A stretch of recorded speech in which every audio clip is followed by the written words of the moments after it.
Hey there, movie fans. Welcome to the Blues of July 2022. I'd like to start off with my Vinegar Syndrome haul. I took advantage of the sale they were having recently, and I wanted to get a few more titles, but didn't really have the money for it. Next time, I guess. But anyway, the first one is the 4K edition of Dead Wish 2. I did not want to get it at first because I already had the movie twice on Blu-ray, but as you can see, I have changed my mind, and I'm glad that I did. I mean, this is a fantastic release, and the 4K transfer looks really, really good. So yeah, I'm glad that I've upgraded it. It's certainly worth the upgrade, if you ask me.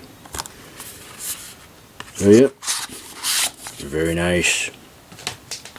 The next one will raise some eyebrows, I'm sure, and that is Voids of the Rock Aliens. I've always liked the Jermaine Jackson P.S. Adore song When the Rain Begins to Fall, which is an alternative title of this movie.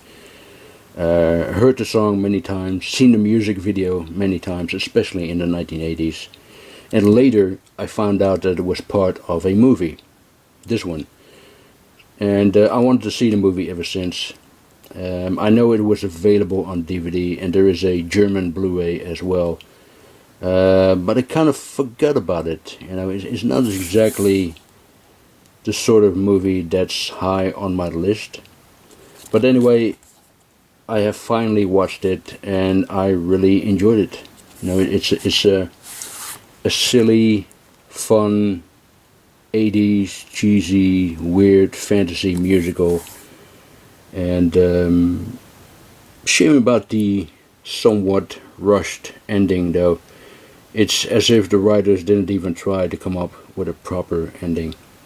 And interestingly enough, it was directed by James Fargo, who also did The Enforcer, which is, a Dirty Harry movie, and Forced Vengeance with Chuck Norris.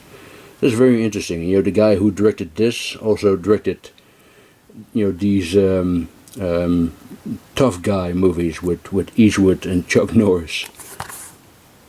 But yeah, it was fun, with P.S. Adore. I had a crush on her back in the day.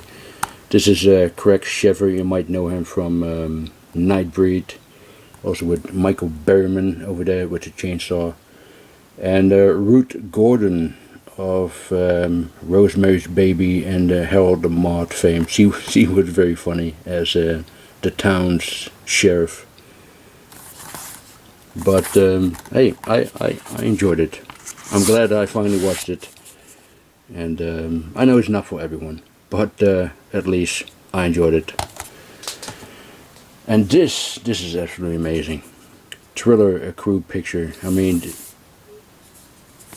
amazing that Vinegar Syndrome gave it such a release, and what a release it is, Now here we have the original Swedish uncut version with Christina Lindberg.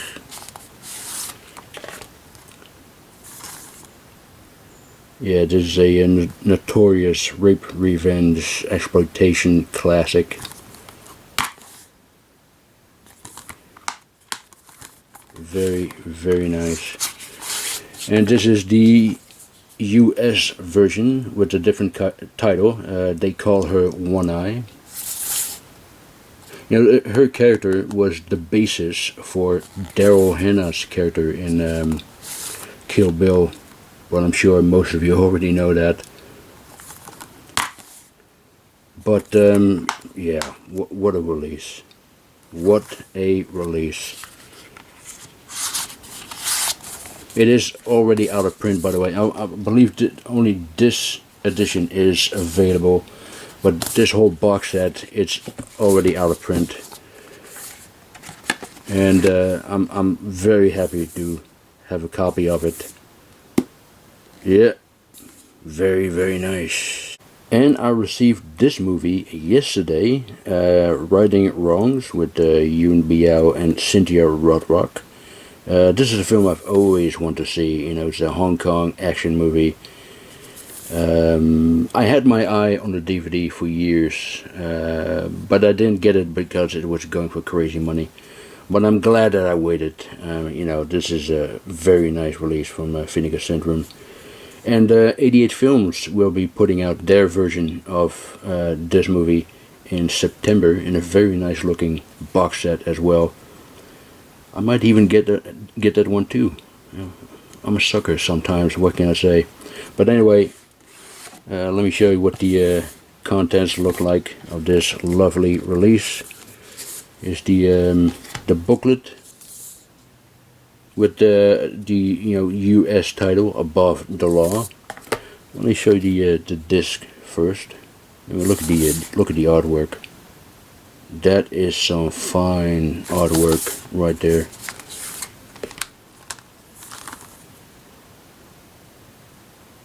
A lot of extras, including a documentary called The Best of Martial Arts, a 91-minute documentary from 1990 hosted by John Saxon.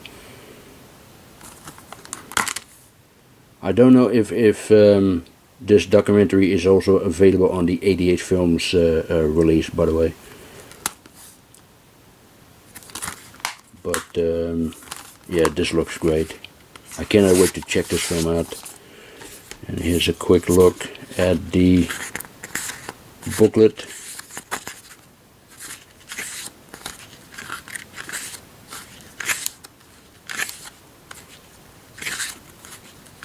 Oh.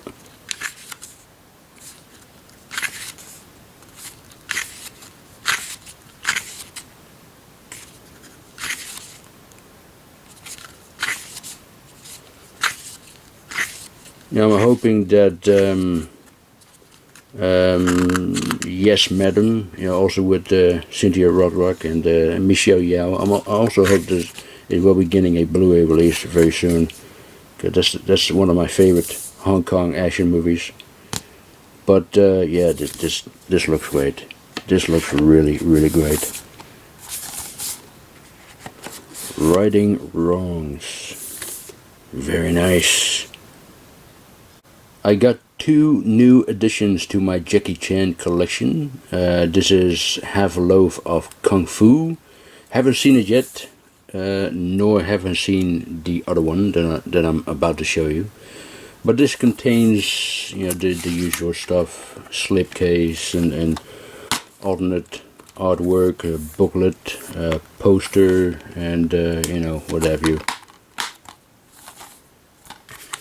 And the other one is The Killer Meteors, which is more of a Jimmy Wang Yu movie than a Jackie Chan movie. Jackie Chan is only in it for 7 minutes, I believe. And my good buddy Ramon, the Dutch film buff, talked about this one in a video where he showcased the Jimmy Wang Yu collection. And he specifically said, do not buy this movie, because it's really bad.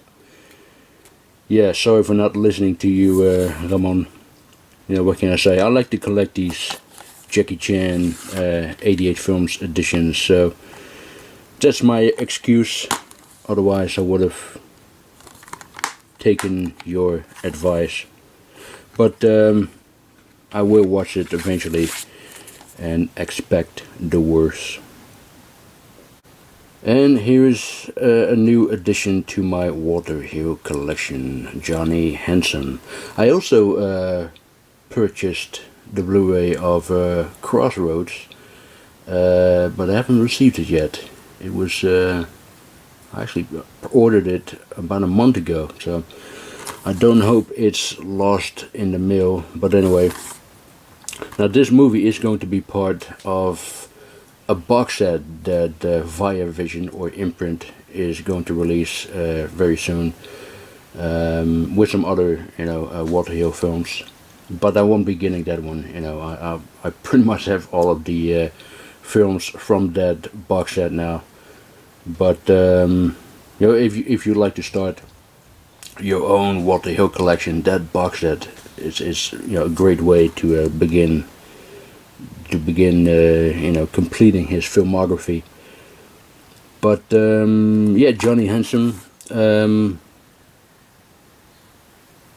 Looking forward to revisit it.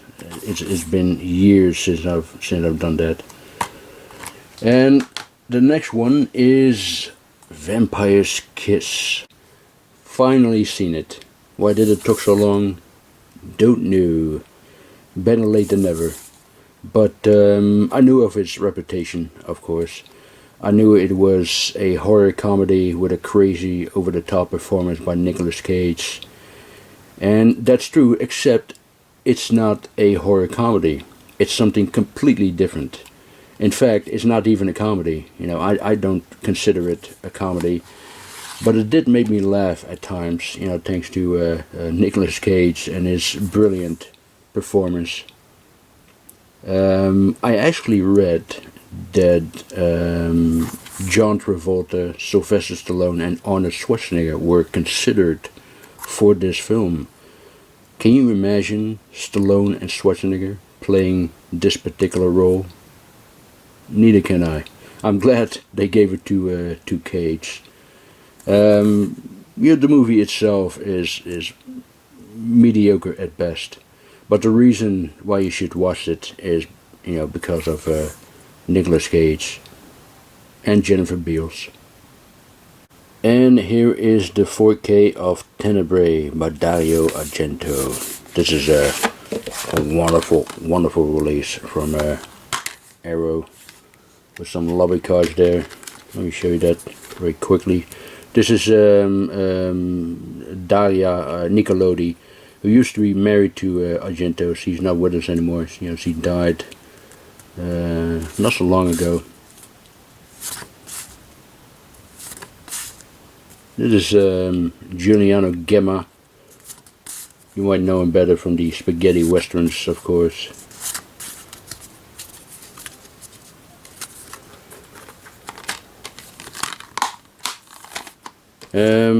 I got a poster and a booklet. I gotta be careful because there are some nudity. There is some nudity, alright.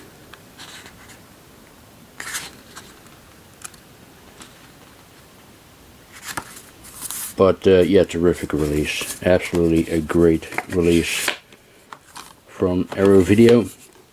And so is this one, Demonia, or Demonia, whatever you want to call it, by Lucio Fulci. It also includes a feature-length 2021 documentary, Fulci Talks. So looking forward to check that one out as well. And this is a very nice release. Hang on. Oh, opens up like this, like a cross. See that? That is very nice. So here's the other Blu-ray, and the one with the movie, of course, and a little booklet there, and some picture cards.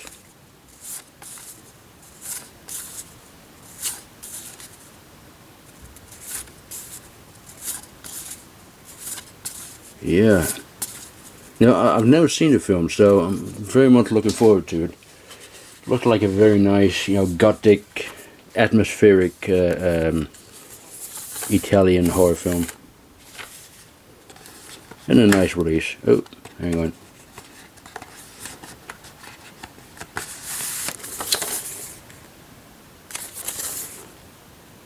Last but not least, I picked up 4 timeless westerns. You can get this for a really good price, and the picture quality is actually very decent.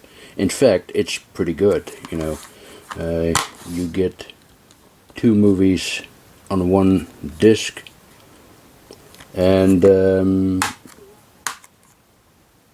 somebody made a mistake with the stills here, because these are, as you can see, these are from spaghetti westerns. Here is Giuliano Gemma, Don't know what that is. I actually thought this was from Django, but it's not really. Anthony Steffen and William Berger. These are not Italian westerns. These are American westerns. So don't be fooled by the stills. Anyway, the first one is Rio Conchos, an underrated western with Richard Boone, Stuart Whitman, and Jim Brown in his film debut. And speaking of Jim Brown, he's also in Take a Hard Ride, along with Lee Van Cleef, Fred Williamson, Catherine Spark, and Jim Kelly. It's very decent blaxploitation western. And here is The Last Hard Men with Charlton Heston and James Coburn, one of the last great revisionist westerns of the 1970s. And the last one is Boots and Sundance. Boots and Sundance: The Early Days. I was never really interested in this film, to be honest. Despite the terrific cast. I guess it's because I was too fond of the original film, and I couldn't imagine anybody else playing these characters other than Paul Newman and Robert Redford. But it was Quentin Tarantino who convinced me to check this film out. I was listening to a podcast the other day with Tarantino, not his own podcast, the Video Archives podcast that he is doing with Roger Avery since recently, but he was a guest on a different podcast, and he talked about the films that he had seen in the year 1979, and Boots and Sundance: The Early Days was one of them, and he spoke pretty highly of it. So I watched it, and I thought it was a wonderful film. Not as good as the original, of course, but Tom Berenger and William Catt are absolutely fine together. And if you're interested in that podcast, I will put the link of it below in the description, so you can listen to it as well. Anyway, that is it for my July update video. I hope you enjoyed it. Thank you very much for watching, and I'll talk to you next time. Bye.